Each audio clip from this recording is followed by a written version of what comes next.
Hey, it's Craig. I just wanted to let you know that you can listen to Canadian History X early and ad-free on Amazon Music, included with Prime. Hey everyone, Craig Baird here. Before I begin today's story, I want to take a moment and ask that you check me out on Patreon at www.patreon.com/CanadaEHX. There are several tiers with great benefits, from ad-free content to t-shirts and other cool stuff. And if you're a fan of Canadian History X, make sure you check out my other shows, From John to Justin and Canada, A Yearly Journey. And don't forget, you can also donate directly to the show at www.canadaehx.com. It helps keep this show going. Alright, on with the show. The city of Lloydminster is unique because it straddles the border of Alberta and Saskatchewan. It is a community with two identities, located almost exactly halfway between Edmonton and Saskatoon. And right in the middle of the city, you will find a line of tall pillars rising 30 meters in the air. On the west side, you have Wild Rose Country, my home province of Alberta. On the east side, you have the land of the living skies. And as you drive from one province to another, you may ask, why exactly is this town split in half? The answer is simple, and it goes back 120 years to a former clergyman and an ill-planned settlement in the West. I'm Craig Baird, this is Canadian History X, and today we're setting up our tents on the open prairie, staying warm in the chilly breeze, and learning about the Barr colonists.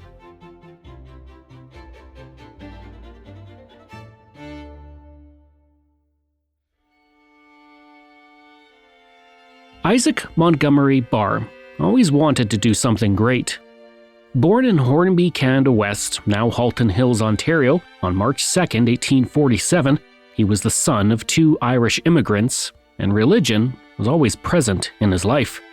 His father, William, was a Presbyterian minister, while his mother, Catherine Baird, tended the home.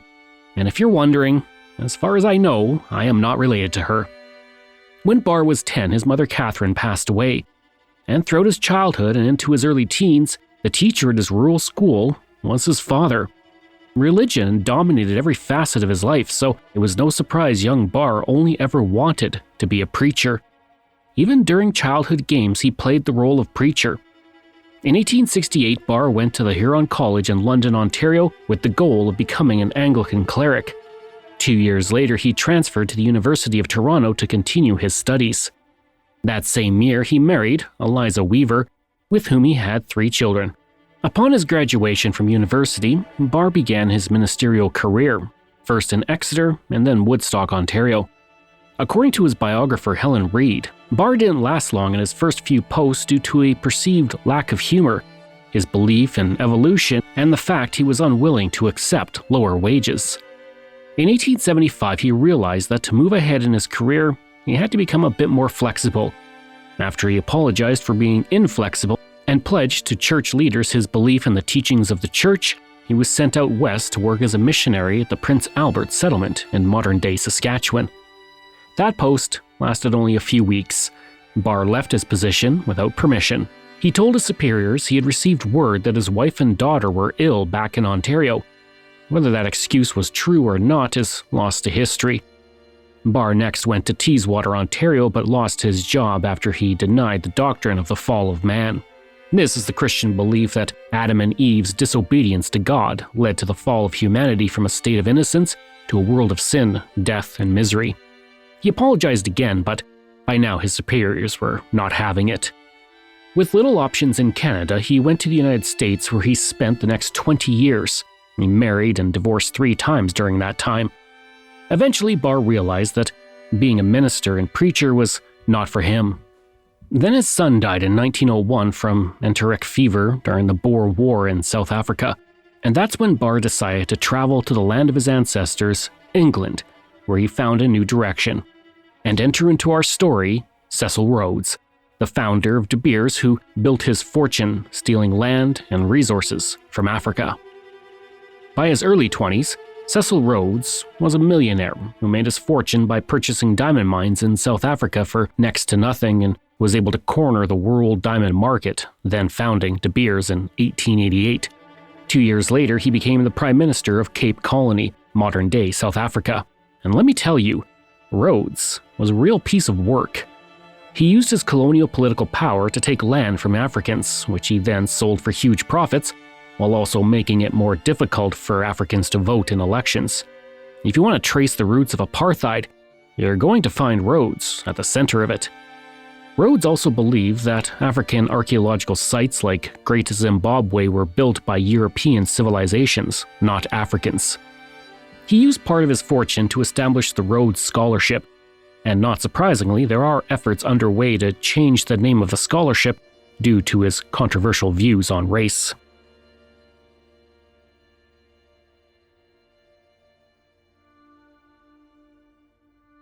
In England, Isaac Barr heard about Rhodes and his efforts to establish a purely British colony in South Africa. Barr soon believed in spreading British influence around the world and was inspired to establish his own colony. Barr had found a new path for his life.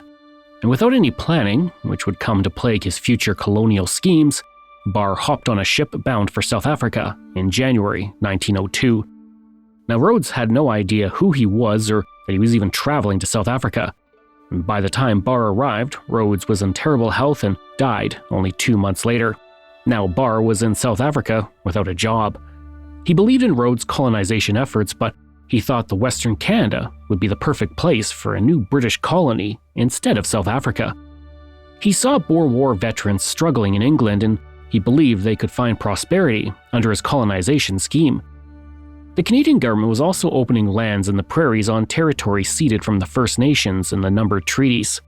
And Barr's plan was to create a colony of 25 families who had an agricultural background. He wanted British farmers and tradespeople, and no foreigners, so non-British subjects need not apply.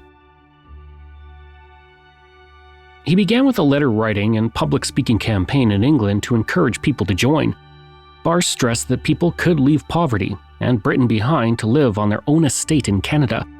He added they would have the chance to, quote, build the empire by planting a colony of pure British culture in the empty territory. He also wrote a pamphlet printed by the Canadian Commissioner of Immigration, W.T.R. Preston. And while Barr was doing this, another British man was writing letters to newspapers urging for greater British colonization in Western Canada, and his name was George Exton Lloyd. Born in England in 1861, George Lloyd arrived in Canada in 1881 and studied theology at the University of Toronto.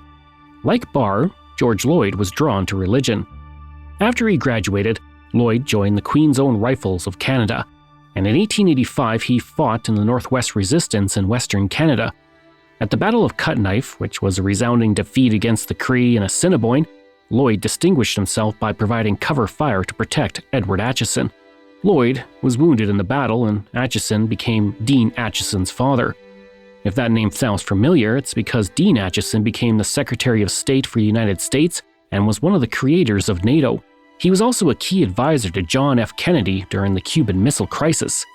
It's a bit of a stretch, but Lloyd protecting Edward Acheson may have helped prevent nuclear war 80 years later. After the resistance ended in the summer of 1885, Lloyd went to Winnipeg, where he became ordained. Then he traveled to Rothesay, New Brunswick with his wife Marion, where he started the school Rothesay College for Boys. He returned to England in 1900 and began a letter-writing campaign for British settlement of the West. Over the course of 2 years, he gave 147 sermons and spoke at 700 meetings about the subject. One letter, published on September 22, 1902, stated, "It grieves me to see what is now a fine British province being settled so largely by Americans and foreigners.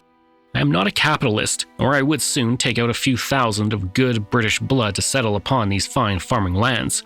I mean to take some of those who are now treading on each other's heels in the old country, scrambling for a living." And this is where our two protagonists cross paths. Isaac Barr came across Lloyd's letters and saw an ally. Barr reached out and the two men met at Lloyd's home in London. Lloyd felt Barr's plan was the best option and the two joined forces, but they could not have been more different.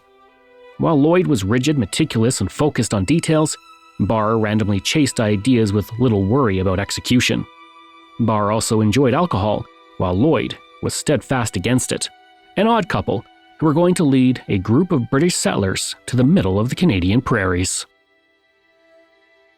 With both Lloyd and Barr now campaigning, people signed up in droves to be part of their colonization scheme, helped by the fact that Barr made it seem like living in Canada and farming was simple.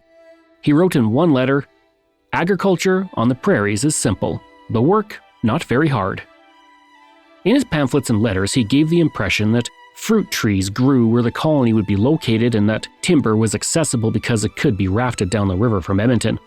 He added that a good road existed between the colony's location and the railroad.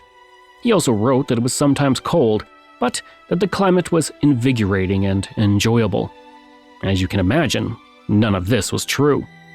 I've lived a few hours west of the location where the colony was established for many years and most of my life. I can promise you that not only do fruit trees not grow anywhere near here, but the winters are far from invigorating. I would describe them as bone-chilling and a cold so intense it robs you of your breath when you step outside. The climate shows downright contempt for human life. Regardless, Barr and Lloyd pressed on. Barr traveled ahead of the future colonists in September 1902, then met with railway executives and government officials and chose the site of his new colony. That's right, the land he had sold as idyllic in England hadn't been settled until he arrived in Canada. It was a plot of land 300 kilometers west of Saskatoon and 300 kilometers east of Edmonton. He told officials he was familiar with the Northwest Territories, citing his time as a missionary in Prince Albert, which was only 250 kilometers further east from where Barr wanted to establish his colony. As you might be gathering, Barr was fast and loose with the facts. He left out he had only lived in Prince Albert for a few weeks and that he had not been back in 20 years. Some in the government, though, were enthusiastic about Barr's plan, and one official named James Smart stated, "He is very clever, and I am inclined to think that he probably stands a good chance of making a success of his work." Others, like W.J. White, the acting superintendent of immigration, called his pamphlets nothing more than propaganda and didn't think he would be successful. Barr got verbal agreements from shipping companies and government officials stating their support, but commitments were not carried out to total completion, mostly because of Barr's disorganization. He also didn't make concrete plans for the colonizers' travel from Saskatoon to the final location, which had to be on foot. Worried about Barr's ability to pull off his colony scheme, the federal government established rest sites along the route from Saskatoon to the colony. They also hired instructors to teach the colonists, many of whom had no farming experience, how to farm on their new homesteads. A land agent and surveyor was brought in to assist new arrivals as well. The government was not doing this out of the goodness of its heart. If anyone died, it would impact immigration and discourage future settlers from traveling to Western Canada. When Barr returned to England in late 1903, he formulated plans to get the colonists across the Atlantic. He established various syndicates to provide the colonists with everything they needed to homestead and cover the cost of traveling by ship for people, livestock, and baggage. But it all came with a hefty markup. Barr purchased items in bulk at discounted rates and sold those items for a higher price. That way he could inject some much-needed funds into his scheme and make a tidy profit for himself. Originally, Barr planned to limit the scheme to a manageable 500 settlers, but greed got the better of him and he opened more spots. By the time everything was ready to go, 1,962 people had signed up to his colony scheme.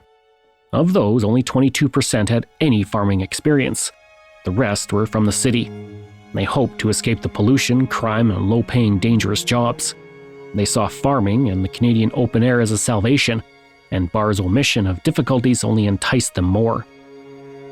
Barr hired George Flammock as a secretary and Christina Hellberg as his typist to help organize the colonist scheme. Reverend George Lloyd was joined by his wife and their 5 children. As spring approached in 1903, the colonists said their goodbyes, loaded up their earthly possessions, and prepared for a journey to their new home. But as the first ships left England, Barr realized he may have bitten off more than he could chew. On March 31, 1903, the SS Lake Manitoba, named after a water the settlers had never heard of in Canada, left Liverpool. Passengers said goodbye to their homeland as they faced west and a new life as farmers. There were almost 2,000 colonists aboard a ship, meant for 700 soldiers and livestock. And as they went below, they found the walls had been painted bright white, and appeared clean. But as the trip progressed and waves battered the ship, the paint flaked off to reveal a layer of manure caking the walls. If that weren't bad enough, conditions were difficult. Passengers got seasick, water was stale, and they were cramped in their quarters. Potatoes served were rotten, meat was so tough it could barely be chewed, and a clean dish was rare. Colonist Ivan Crossley said, "We didn't die, but we damn near starved to death." Some people were so sick they couldn't even leave their bunk, one colonist wrote. Those who had recovered would lean out of their bunks to read in the dim light. They'd soon learn, however, to pull their heads back in a hurry when a seasick mate in an upper bunk shouted, "Duck!" Eventually there was a 15-centimeter thick layer of sawdust on the floor to sop up all the vomit from the voyage. And if conditions were cramped, they soon got more so as the colony grew when a baby was born during the passage. As you can imagine, colonists were getting irritated on the voyage, and in particular with the man in charge. Barr had a habit of drinking heavily and spending hours alone in his cabin with his typist, Christina Hellberg, which offended the passengers and Reverend Lloyd. And Barr did what he could to limit the growing unrest. Every morning and afternoon he gave lectures on what could be expected when they made landfall in Canada. He answered questions, and in the evening he held religious services. However, some passengers were already turning to Reverend Lloyd as their leader. A mutiny of sorts was afoot, and the cabin fever wasn't helping. Fights broke out between the men, and one man was even pushed down the stairs and broke his leg. To calm the unrest, Barr stood on a box in the dining area to tell everyone he was doing his best to get them better food. While he spoke, someone threw a thick biscuit that was hard as a rock at him. It hit him square in the face and he fell off the box. Colonist Harry Pick wrote, "It speaks well for British love of law and order to record that only 11 fights, 7 mutinies, 3 riots, and 22 violent interviews with Barr occurred during the voyage." They docked in St. John, New Brunswick on April 11, 1903, and the passengers were happy to get off the cramped and foul-smelling ship. Once they disembarked, colonists were inspected for a smallpox vaccination scar. These scars are about the size of a coin on the upper arm. The inspection was important because a century ago smallpox was a serious disease that killed millions every year. Unfortunately, some of the colonists were seen pressing a coin hard against their arm before a doctor examined them to mimic the smallpox vaccination mark. After the smallpox inspections, the settlers waited for days for their luggage to be released from customs. Everything had to be inspected before it could travel to its final destination. Barr had told the colonists that transportation had been taken care of, and many of the colonists brought far too much luggage with them. One man had over a ton of baggage. There were huge piles of furniture, jewelry, and the latest technology such as gramophones and bicycles. Even bathtubs were brought along with a mountain of books and a half a dozen pianos. The luggage was placed in freight sheds with zero organization. A chest belonging to a family could be 50 meters away from another chest owned by them. There was so much cargo that it was nearly impossible to walk between items. And while the passengers waited to leave, Barr's greed grew larger and did himself no favors. He arranged to buy 8,000 loaves of bread and sold them at double the price, at which point the colonists lost their tempers and Barr vanished. The colony scheme had grown far too large for him to handle, and it was easier to just disappear than deal with the problems he had created. Lloyd stepped up as the de facto leader, and he went to the Canadian Pacific Railway to get the customs inspection waived so that 2,000 colonists and their tons of cargo could depart St. John. He also handed out blankets for free that Barr had intended to sell. Finally, after days of waiting, the colonists began their journey to Saskatoon from New Brunswick.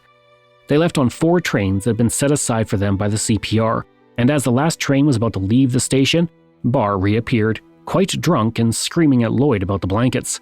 Thankfully, he was smart enough to avoid the colonists by taking a regular CPR train, which only provided him with more comfort.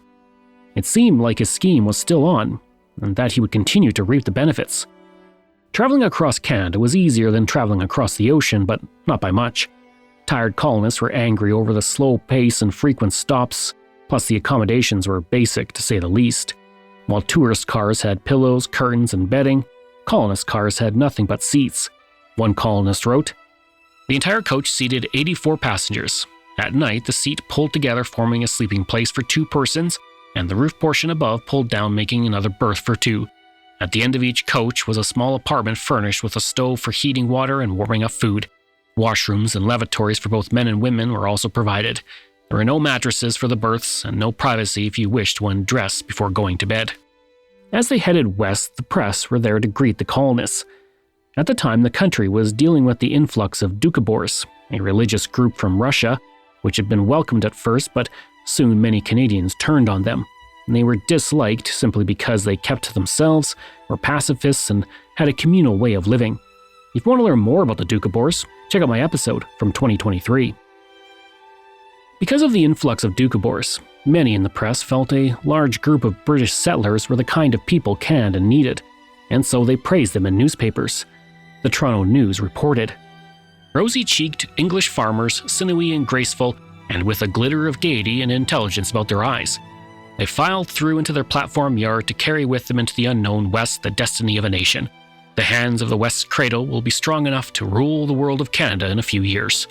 The Manitoba Free Press stated the new arrivals were a fine-looking lot, above average, manly, clean, and intelligent. When trains arrived in Winnipeg, 400 settlers disembarked and abandoned the colony scheme to work on local homesteads and gain farming experience that they would need to succeed without Barr. The rest continued on, and 3 weeks after leaving Liverpool, the colonists arrived in Saskatoon on April 17th. A band was there to greet them and was playing God Save the King. Then the colonist agent for the federal government, Wes Spears, gave a speech where he told the colonists they belonged to a race whose sons never backed down from trouble. He then said, "I have a vision of teeming millions in the great valley of the West where you are going, and you are the forerunners. You will not be disappointed. The valley contains the richest land in the Dominion, and the government has provided you with shelter here and will see you safely settled. March westward ho!" What greeted the British colonists was less than what they had hoped for. Remember, these were mostly city folk who had been sold on a dream. Saskatoon today is a booming city with a population of 266,000 people in central Saskatchewan, about 2 hours north of the provincial capital of Regina. But back in 1903, it was a small frontier town of 100 people. And when the colonists arrived, most were ushered in to live in what was called Canvas Town, a tent city erected by the government prior to their arrival. Barr had ordered tents, but in typical fashion, they had been late in arriving. The colonists were not used to such rustic accommodations. In England, they were used to stone buildings with cobblestone roadways that had been there for 1,000 years. Saskatoon had only one stone building, the Windsor Hotel, and instead of cobblestones, it was just one muddy street going through the center of town. A day after their arrival, the colonists' baggage arrived, jammed into 18 train cars with no rhyme or reason. Barr also arrived alongside the baggage and begged the large crowd for patience. When they revolted against him, he panicked and said if anyone rushed the baggage cars, the Northwest Mounted Police would shoot them. The empty warning did nothing to discourage them, and the huge crowd ran to claim their items in a melee, and fights broke out. The pandemonium continued for hours until order was finally restored. As the day came to an end, the colonists looked west from their tents and saw a fiery glow in the horizon. But it was not the setting sun. Instead, it was a fire burning across the prairies. One colonist wrote, "We gape and wonder, for we have not imagined anything like this. Are we too to be immolated, the rebellious children of Israel? But the old-timers reassure us. The village road will act as a fire break. For the moment at least, we will be spared the ravages of nature in the great Northwest." The colonists had not yet reached their final destination, and for a week they stayed in Saskatoon, gathering supplies and settling affairs before the final push. Due to the high demand and tales of wealth, local merchants charged high rates for equipment and food, but the colonists only really blamed Barr, and it wasn't completely misplaced anger. Barr had demanded that he receive 10% commission on all goods sold by merchants. He also bought up all the oats in town at 40 cents a bushel, then sold them for $1. He bought horses, livestock, equipment, and wagons and charged 20 to 100% more than the going rate. The horses Barr sold were too old to make the journey west, but he tried to pass them off as younger. One colonist wrote, "They weren't supposed to be over 9 years of age, but I know some of those animals must have been with Noah when he came out of the ark." In response to the price gouging, a mass meeting was held that Barr tried to avoid. Wes Spears, the colonization agent, dragged him to the meeting being held in a tent filled with angry settlers who berated Barr and accused him of trying to profit off their misery and claimed he was sitting on a throne of lies. Barr was thrown out after he told the crowd it was nobody's business what he did. He ran back in and jumped onto the platform where he told them he had not made a cent in profits and called the settlers liars. In response, 140 colonists petitioned the member of the Northwest Legislative Assembly, George Clinksgill, for help. A few days later, Clinksgill tried to speak to Barr while in the restaurant tent. Once again, Barr showed he could not handle any sort of criticism. He shook his fist at Clinksgill and called him a dirty scoundrel. He ordered Clinksgill to leave the tent, and with no resolution, this little meeting broke up. By now, reporters had caught wind of the situation and realized that the settlers were far from the expert farmers that had been advertised by Barr. Toronto News wrote of them. Women who spend their time in dressing and kissing ugly little pug dogs talk of going out to earn the money the first year by working in the cornfields, quite blind to the fact that there can be no cornfields there until they sow the first crop in 1904. A local farmer overseeing the government's horses stated that not one man in 20 among them even knew how to hitch a horse. Some had to use pocket charts or draw on the horse with chalk to know exactly where the straps were supposed to go. One of the few colonists with farming experience, Paul Horden, wrote later the number of true farmers could be counted on a single hand. He smartly chose to remain in the Saskatoon area, taking up a farm south of the growing community. He and his family prospered in their new home, and Horden lived on that property until the day he died in 1983. For the rest of the settlers, time finally came for them to leave Saskatoon. That's when government agent Wes Spears discovered that 200 of them were completely destitute and had no money. He arranged for them to work on the railway in Prince Albert and Moose Jaw. For everyone else, the next leg of the trip would be heading further west on foot for 300 kilometers to their destination and new home. It was a free-for-all and people left whenever they were ready, barely knowing exactly where they were going. One group went ahead of the rest and got lost, and their ox vanished into an unusually thick bog known as muskeg. In despair, they wandered back to Saskatoon 3 days later, half-starved. The first official group left on April 23rd, the last on May 5th. A long string of wagons stretched into the horizon. But soon after, from Saskatoon, at least a dozen wagons could be seen trapped in the mud. Most residents were sure this motley crew of urban settlers would never reach their destination, and their bones would be bleached by the sun on the open prairie for years to come. These dark thoughts were far from Stanley Rackham's mind. He had wanted to leave on the first day, but the wagon he had purchased had been given to someone else before he could get it. More wagons arrived the next day, and he acquired one along with an ox. He left on April 24th, and by 4 p.m., he was stuck in a bog. Thankfully, a Russian immigrant lived nearby, the kind of immigrant Barr and Lloyd did not want in their colony, but he helped Rockham get his cart out of the mud. It wouldn't be the last time immigrants deemed undesirable helped the settlers. Colonists ignored warnings not to overload wagons with more than 450 kilograms of goods, the limit of what oxen could handle. Some loaded over 650 kilograms on wagons, and they were so overloaded that women and children would have to walk the entire distance. Because of the overloading, when wagons hit any sort of mud, they sank deep into it, and that forced settlers to unload everything to get them out before reloading and continuing on. It was an exhausting exercise. William Hutchinson was one of the last ones to depart Saskatoon. While on the ship crossing the Atlantic, he had met with some old-time farmers who told him that when he reached Saskatoon, he should wait.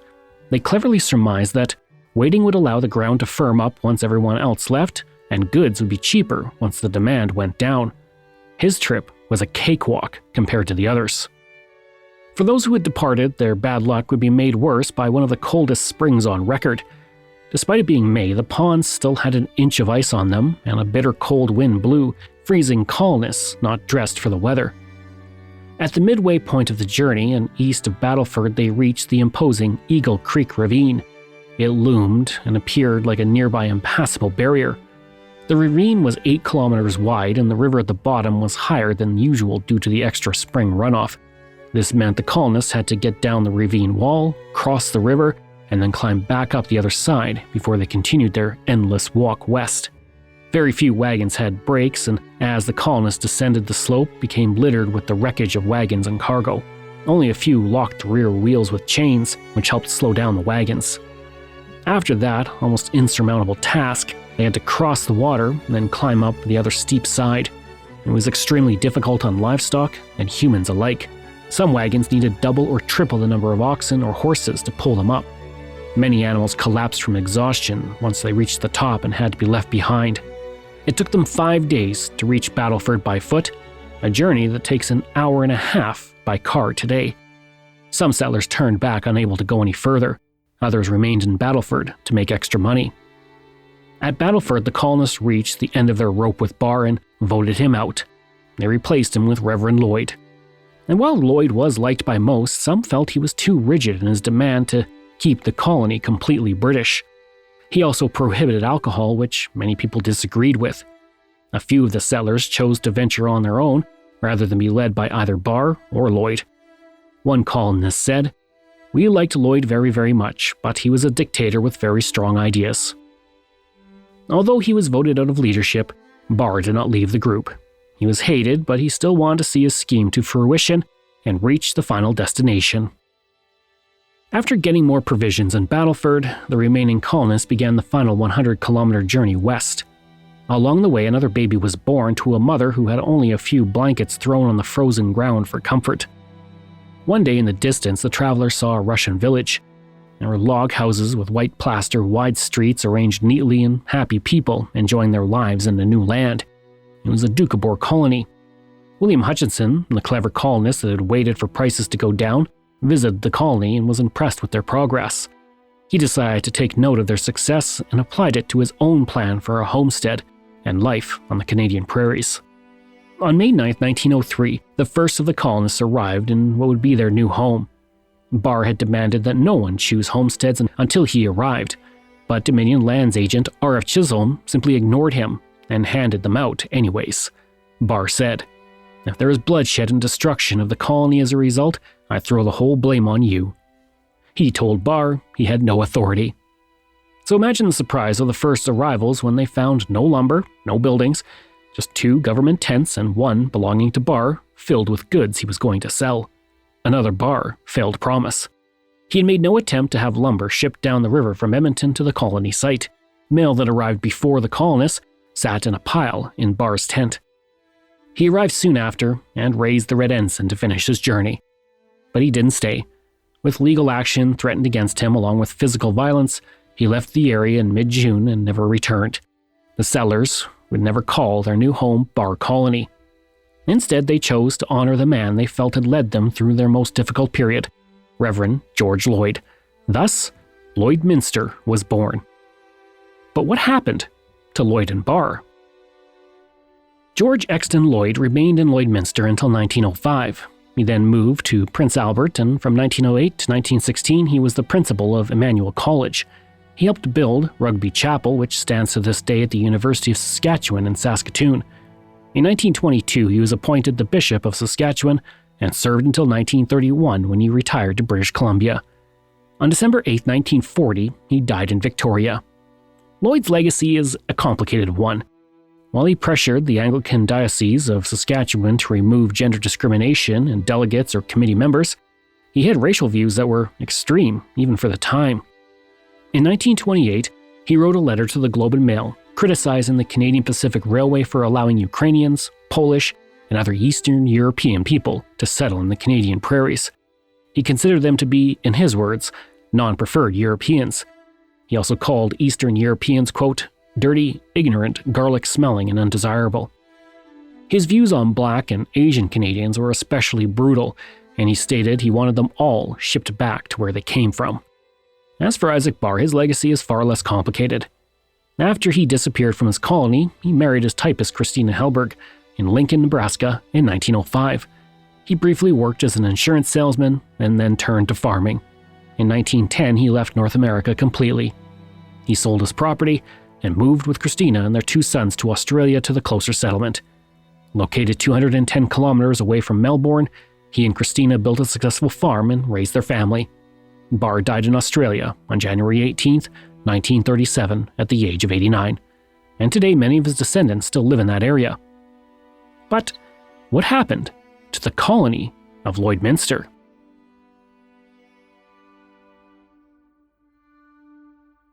As they say in real estate, the thing that matters most is location, location, location. While Barr may have been a poor leader, he chose a very good location. Things were difficult early on, but the new settlers worked hard to build a life for themselves. Helped by farm instructors, they learned to build sod houses while they broke the land. And as they grew crops and sold them, the colonists earned enough money to build permanent homes, and slowly they put down roots. The local Cree were also invaluable and provided help to the settlers. And while they had heard stories of indigenous attacks on settlers in the Canadian prairies before they left England, in reality the First Nations could have been kinder and more helpful to the colonists. The Cree taught them how to make clothes from the animals they hunted, how to trap, harvest food, and live off the land whenever they needed to. The success of the colony often ignores the indigenous contributions to its early history. And by October 1903, Lloydminster was a booming community with 75 houses, 3 restaurants, 10 shops, a post office, and a telegraph office. Lloyd and Barr's desire for an all-British settlement quickly crumbled as Canadian and American settlers moved in. The Canadian Northern Railway arrived in 1905, connecting the colony to the rest of Canada. That same year, Alberta and Saskatchewan were created, with the provincial line going directly through the community. For a quarter century, there were 2 communities named Lloydminster on either side of the provincial line. In 1930, the 2 towns amalgamated, and in 1958, Lloydminster became a city. Today, this tiny settlement established to be an island of Britain amid the Canadian prairie is home to 31,000 people and an important transportation hub for 2 different provinces. I hope you enjoyed that episode and our look at the Barr Colonists. Next week, we're looking at the legendary 1972 production of Godspell in Toronto. This show is researched, produced, and written by me, Craig Baird, with the help of Dila Velasquez. Audio production and design by Rosalind Kufor. If this is your first time listening and you like what you heard, please take a moment and give us a 5-star review to help other people find these amazing stories. And there are so many for you to sink your teeth into. If you enjoy this podcast, then please check out my other podcasts, From John to Justin, Canada, A Yearly Journey, Pucks and Cups, and Canada's Great War. We love hearing from you, so if you have a show topic you want me to cover, email me at craig@canadaehx.com, or stop by my website and social media. I'll include all of those in my show notes. Until next time, I'm Craig Baird, and this is Canadian History X.